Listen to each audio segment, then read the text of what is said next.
दिल्ली के अंदर एक अलालपुर गांव है। उस गांव के दो पिता पुत्र कबीर साहब के शरण में आए, गरीबदास जी के माध्यम से, यानी इनके शिष्य बने।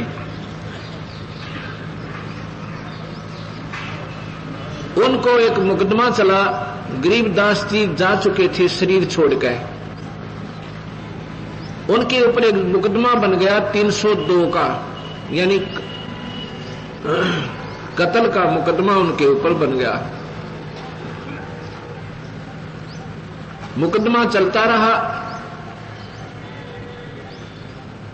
और अंतिम तिथि आ गई कि कल, यानी अब जो तारीख लगेगी उसके ऊपर फैसला सुनाया जाएगा और 100 की 100 ये बात होगी, 100% कि सजाए मौत होगी। उनके वकील ने भी ये कह दिया कि अब बचाव का कोई साधन नहीं है। जब अपना ही वकील ये कह दे तो उसका पक्का प्रमाण होता है कि फांसी टूटना है। इस पर उसका पुत्र रोने लग जाता है, कहता पिताजी आज हमारे गुरुदेव होते तो हमें ये फांसी नहीं लगती। उनका पिताजी कहता पुत्र परमात्मा मरते नहीं, भगवान कबीर साहब हमारे साथ हैं, बेटा घबरा मत। और उनकी यही इच्छा है तो फिर क्यों चिंता करे पुत्र, उनके हुक्म बिना पत्ता नहीं हिल सकता। इसमें भी हमारा कोई भला है, मर जाने में भी, अगर उनकी इच्छा होगी तो। अब क्या होता है, वो निश्चित तारीख आ जाती है, कोर्ट के अंदर दोनों मुलजिम खड़े हो जाते हैं, मजिस्ट्रेट बैठा, साथ में रीडर बैठा है। मजिस्ट्रेट फांसी की सजा सुनाकर लिख के रीडर को कहता है कि पढ़ के सुना दे इनको।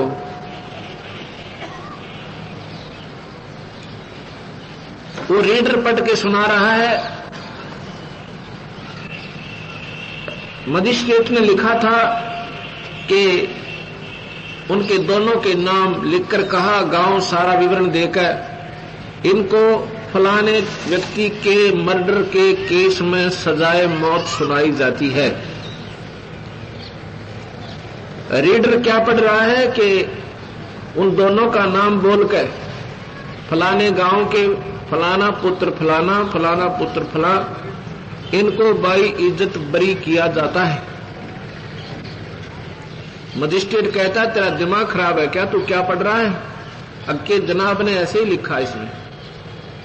उसने फिर देखा, वो कागज फाड़ दिया, अपना फैसला फाड़ दिया, दोबारा फिर लिख दिया। कहता ये कैसे लिखागा मेरे से अनजान बने में।